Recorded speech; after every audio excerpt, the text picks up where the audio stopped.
সকলকে নমস্কার, আমি নবজিৎ সাহা। আজকে আবারও যাচ্ছি একটি নতুন মাশরুমের ফার্ম একটি দাদাকে তৈরি করে দেওয়ার জন্য। সেটি কোথায়? সেটি হচ্ছে আমাদের পশ্চিমবঙ্গের কোচবিহার জেলার শীতলকুচি ব্লকে একটি প্রত্যন্ত গ্রামের ভেতরে, একদম মানে গ্রাম্য পরিবেশ। সেই দাদার কাছে, সেই দাদার নাম হচ্ছে প্রবীণ বর্মন। সেই দাদা পেশায় বাইরে কাজ করে, মণিপুরে প্রিন্টিংয়ের কাজ করে দীর্ঘদিন যাবৎ। বাড়ির বয়স্ক বাবা মা রয়েছে, ফ্যামিলি রয়েছে, বউ রয়েছে, বাচ্চা কাচ্চা রয়েছে। সবাইকে ছেড়ে, পরিবারকে ছেড়ে অনেক কষ্ট করে বাইরে গিয়ে কাজ করে। যারা বাইরে গিয়ে পরিবারকে ছেড়ে কাজ করে শুধু তারাই জানে যে বাইরে গিয়ে কাজ করার কষ্টটা কত। আজকে যেখানে দাদার বাড়ি সেখানে 99% লোকের ইনকাম সোর্স হচ্ছে কৃষিকাজ। আর কৃষিকাজে যে পরিমাণ বীজের দাম, ওষুধের দাম, ফসলের কোনো দামই নেই, কৃষিকাজ করে কোনো ইনকামই থাকে না। তাই দাদা পরিকল্পনা নিল আমাকে এক্সট্রা একটা ইনকাম করতে হবে, এক্সট্রা কোনো কাজ করতে হবে, যে কাজ করে আমি ইনকাম করতে পারবো। তখন দাদা আমাদের সঙ্গে যোগাযোগ করেছে, যোগাযোগ করে বাই ফিজিক্যালি দেখা করেছে, গোডাউন থেকে মাশরুমের বীজ মেডিসিন নিয়ে এসেছে। এবং একটা কথাই দাদা বলেছে যে আমি যে মাশরুমের চাষটা করব, প্রোডাকশনটা কোথায় বিক্রি করব। তখন দাদাকে যখন আমরা বলেছিলাম আমাদের যত চাষি বন্ধু রয়েছে প্রত্যেকটা লোকের মাল আমরা নিজ দায়িত্ব নিয়ে বিক্রি করে দিই, তখন দাদা আমাদের গোডাউন থেকে সব কিছু নিয়ে এসে দাদাকে আজকে সময় দিয়েছিলাম দাদার ফার্মে গিয়ে পুরো প্রসেসটা শিখিয়ে দিব। তাই আজকে সকাল সকাল দাদার ফার্মে যাচ্ছি, সেই কোচবিহার জেলার শীতলকুচি ব্লকের প্রত্যন্ত গ্রামের ভেতরে সেই দাদার মাশরুমের ফার্মের কাহিনী এবং চিত্র তুলে ধরতে। চলুন সেই দাদার মাশরুমের ফার্ম।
নমস্কার, আমরা একটা নতুন মাশরুমের ফার্মে চলে এসেছি।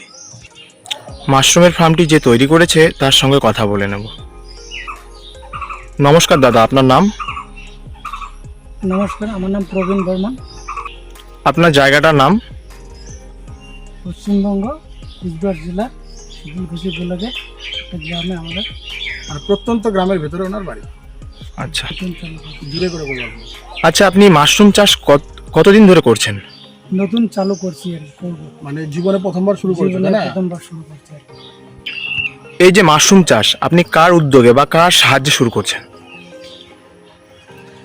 আমার নিজে খুব আশা আর কি যে মাশরুম চাষটা করবো, ভালো লাগছে। সেই ইয়েতে আর কি এনার সঙ্গে কন্ট্যাক্ট করার পরে আজকে মাশরুম চাষের আইডিয়াটা পেয়েছেন, তাই তো? পেয়েছি, লাগাইছি।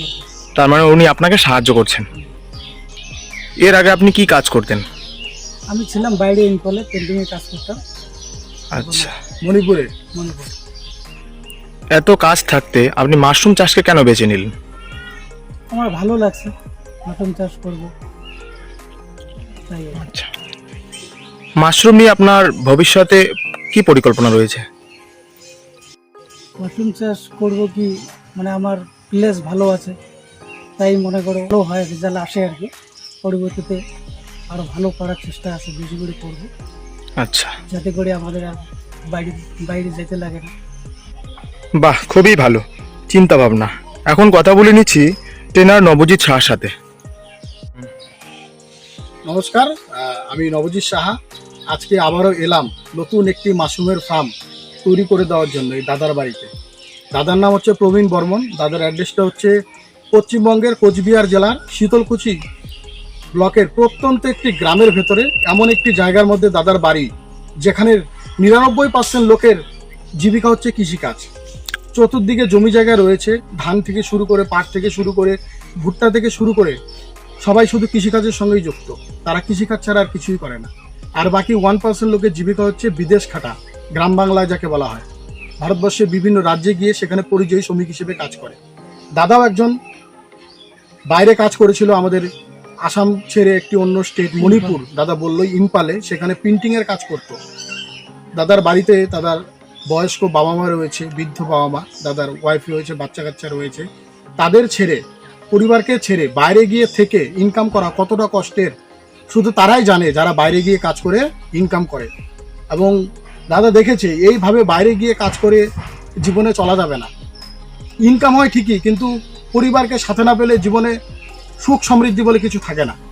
আজকে চাষবাসের ক্ষেত্রে দেখা যায়, চাষবাসের বীজ থেকে শুরু করে, মেডিসিন থেকে শুরু করে যে পরিমাণে হু করে দাম বাড়ছে, ফসলের দাম সেই পরিমাণে কিছুই পাওয়া যাচ্ছে না।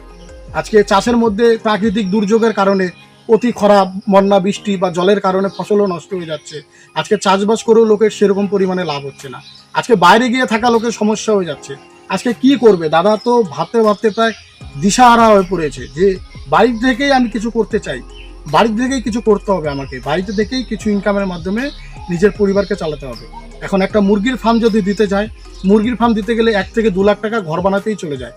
তারপরে মুরগির বাচ্চা কিনতে হবে, মুরগির খাবার কিনতে হবে, ওষুধপাতি কিনতে হবে, অনেক কিছু কিনতে হবে। সেক্ষেত্রে অনেক একটা ব্যয় সাপেক্ষ থেকে যায়, অর্থের প্রয়োজন থাকে। সে সামর্থ্য দাদার কাছে নেই। দাদা চাইলো যে আমি অল্প কিছু টাকা ইনভেস্ট করে, অল্প কিছু পয়সা ইনভেস্ট করে এমন একটা কাজ করব, এমন একটা ব্যবসা করব যে ব্যবসার মাধ্যমে আমি ইনকাম করতে পারবো। এবং এই দাদা আমাকে বারবার বলেছে যে আমি চাই যে আমার যদি এই মাশরুমের মাধ্যমে আমি এই বাড়িতে সেটেল হতে পারি, আমার যদি বাইরে গিয়ে আর কোনো রকম কাজ করতে না হয়। দাদাকে আমি আশ্বাস দিয়েছি যে মাশরুম হলো এমনই একটা কাজ, আপনি যদি সঠিকভাবে করতে পারেন, আপনাকে যদি সঠিকভাবে কোনো ব্যক্তি গাইড করে, এখানে অবশ্যই আপনি সফল হতে পারবেন। তারপর দাদা আমাকে একটা প্রশ্নই করেছে যে আমরা যে মাশরুমের চাষ করছি, মাশরুমগুলো কোথায় বিক্রি করব। যখন দাদাকে আমি বলেছিলাম যে আপনাদের যে প্রোডাকশন হবে, ফসল হবে, সেই ফসল আমরা নিয়ারেস্ট পাইকারের মাধ্যমে বিক্রি করে দেব, তখন দাদার সমস্যা সমাধান হয়ে যায়। এবং দাদা তারপরের দিনই আমাদের গোডাউনে গিয়ে মাশরুমের বীজ, মেডিসিন কয়েকশো প্যাকেট নিয়ে এসে পরিকল্পনা মাফিক প্রথমে ট্রায়ালভাবে শুরু করেছে। দাদার ঘরটা কত সুন্দর জায়গার মধ্যে, ঠান্ডা শীতল পরিবেশের মধ্যে তৈরি করেছে। দাদার ভবিষ্যৎ পরিকল্পনা রয়েছে যে আগামী দিন সে যে বাইরে থেকে কষ্ট করে তার জীবিকা নির্বাহ করছিল, তার যদি আর বাইরে যেতে না হয়, বাড়িতে থেকেই এই মাশরুমের ইনকামের মাধ্যমেই সে যদি সুন্দরভাবে চলতে পারে। আর দাদার এই পরিকল্পনাকে আমি সাধুবাদ জানাচ্ছি। আমি চাইবো দাদার এই পরিকল্পনা যদি সফল হয়, দাদা যদি সঠিক একটা জায়গায় পৌঁছতে পারে এবং মাশরুম থেকে ইনকাম করতে পারে। এখন দাদাকে আমরা একটি মাশরুমের সার্টিফিকেট তুলে দেবো। এই বুকের মধ্যে নাও। দাদাকে আমরা একটি ভারত সরকার সার্টিফাইড যুক্ত সাই মাশরুম ট্রেনিং ইনস্টিটিউটের তরফ থেকে মাশরুমের যে সার্টিফিকেট হয়, সেই সার্টিফিকেট দাদাকে প্রোভাইড করা হলো। প্রথমত এটি দাদার হচ্ছে আইডি প্রুফ। সে যে একজন সরকারি ব্যক্তির কাছে মাশরুমের প্রশিক্ষণ নিয়ে, পরিকল্পনা মাফিক মাশরুমের প্রশিক্ষণ নিয়ে মাশরুমের চাষ শুরু করেছে, তার প্রধান প্রমাণপত্র। এবং দ্বিতীয়ত আজকে সে নিজের ক্ষমতায়, নিজের সামর্থ্যে কয়েকশো প্যাকেট দিয়ে মাশরুমের চাষ শুরু করেছে। আগামী দিন যদি সে চায়, সরকার থেকে সুযোগ এবং সুবিধা নিয়েও সেই তার প্রজেক্ট বড় মাপের করতে পারে এবং সে সার্টিফিকেট সেক্ষেত্রে বিশেষ ভূমিকা পালন করতে সক্ষম হবে। আজকে আর আমাদের প্রতিবেদনটি বেশি বড় করছি না। আপনারা দেখছেন যে পরিমাণে গ্রাম বাংলা থেকে শুরু করে, শহর থেকে শুরু করে, ভারতবর্ষের প্রত্যেকটা জায়গায় শিক্ষিত থেকে শুরু করে প্রচুর পরিমাণে বেকার বাড়ছে। আজকে বেকার সমস্যাকে দূর করার ক্ষমতা কারণেই।